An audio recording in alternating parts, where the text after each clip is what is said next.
Howdy all, I am Adam the Renaissance Nerd, and I have been waiting patiently an entire week for this moment. Oh, what moment is that? Oh, the predicted drop-off for the Little Mermaid remake here in this year of our Lord, 2023. Last week on the roundtable, my buddy Dre and I, we both said it would have a drop-off between 60 and 65%. I am both happy. Well, no, I'm only happy to say that I was very wrong. Why wait? Why postpone it? Here's the current total of The Little Mermaid, $225 million. Now, this isn't completely accurate because apparently here at the numbers, they don't have the international box office, whereas opposed to Box Office Mojo does have the international box office. Therefore, add another $10 million, it's at about 235 worldwide. But the domestic is spot on. Why? Oh, I'll show you why. Let's go right down. There it is. 69% drop. It only made $11.8 million yesterday, Friday, June 2nd, 2023. This movie's cooked. There is no domestic coming in. We know there's going to be no international coming in. This movie may not even break $300 million. I think it'll get over 250. I think it'll clutch along. It'll get there. But I don't think it breaks 300 million. And just as a reminder, once again, the budget, the entire budget of this movie, production cost plus worldwide marketing cost, has it at $390 million. And when you do the proper, this is how we make money in a movie math, it needs between $900 and $1 billion to break even. This movie needs another $700 to $600 million to get there. It's not going to.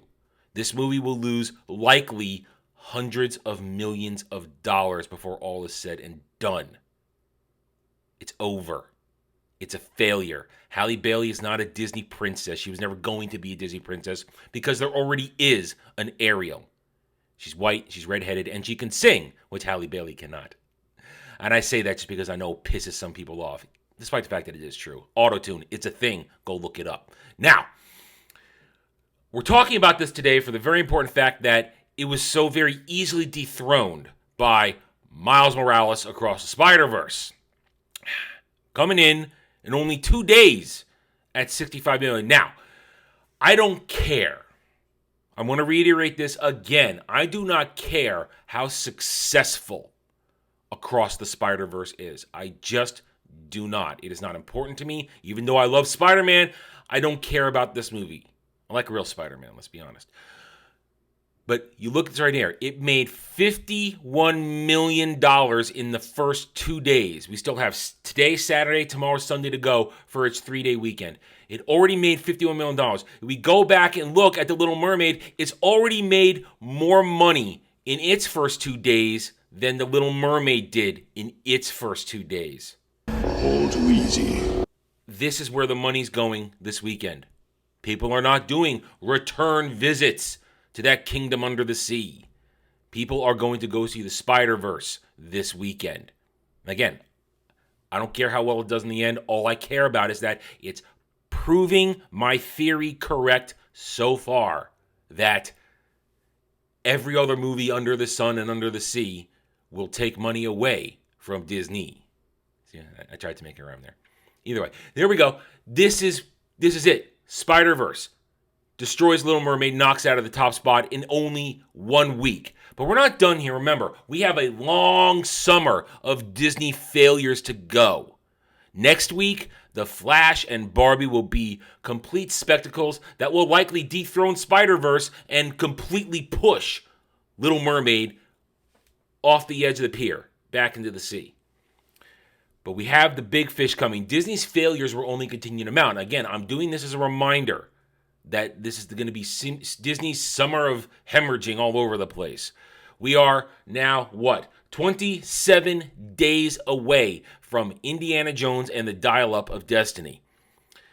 They have the numbers out. They are predicting what it's going to do. They're only predicting that it will do an $81 to $111 million opening weekend domestically. That's less than The Little Mermaid for an Indiana Jones movie. Granted, there are only 3 Indiana Jones movies. This is some sort of weird fan fiction made up by Kathleen Kennedy and James Mangold. But it doesn't matter. There is going to be some name recognition. It will have probably a solid opening weekend worldwide. But they are only predicting, as I just pointed out, an 81 to 111 million total opening weekend domestically, and then a domestic total of 225 to 380 million. This movie was a $350 million budget and another $140 to $150 million marketing campaign around the world. It needs $1 billion to break even. It will only make $380 million domestically, and that means it needs basically, we'll just say, $650, $700 million around the world to cross that $1 billion mark, to even get to remotely profit territory. And even then, you've made only $10 million, $20 million of profit. Failure. It will not even get there. Why? Because after that first weekend and everybody hears how gloriously Phoebe Waller-Bridge has destroyed yet another franchise, 12 days later, Mission Impossible Dead Reckoning Part 1, a movie everybody actually wants to see. That's $1.516 billion easily. That's where all the money, both domestically and worldwide, will want to go. This movie will be an utter failure. Another movie that will lose hundreds of millions of dollars. Hundreds of millions of dollars for Disney. Failure. And another week later, Oppenheimer. Now, Oppenheimer may not be a $1 billion movie, but it's going to take more money away from Indiana and the Dial-Up of Destiny. And then we've got a whole bunch of other failures of Disney to talk about, but we'll talk about them as they fail. Elemental, Haunted Mansion, we're looking at you. You understand what I'm saying, though. This is failure. Little Mermaid is done. It's cooked. Indy, already done. Cooked.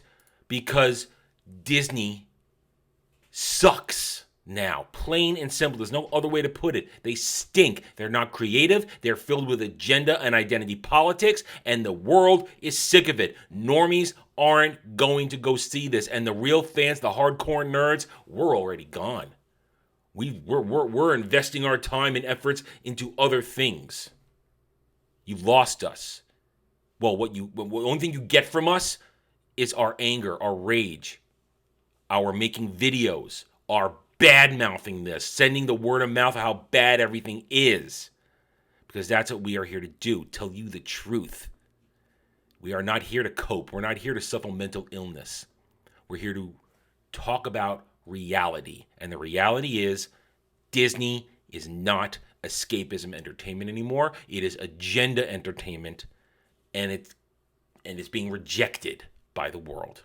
All right, I'm done. Thank you for watching this video. If you enjoyed it, like would be very much appreciated. If you are new here, I invite you to subscribe to me right here on YouTube, where I hope to earn your trust and support using facts and logic, because facts and logic do not care about whiny Stan and SJW fifis. Hit that notification button, share my videos if you like what I'm preaching, and by all means, leave a comment. Love to hear from real, actual fans like you. I care what you think. I do not care what the Stans and the SJWs think, because they're all cowards behind keyboards, and they suffer from mental illness.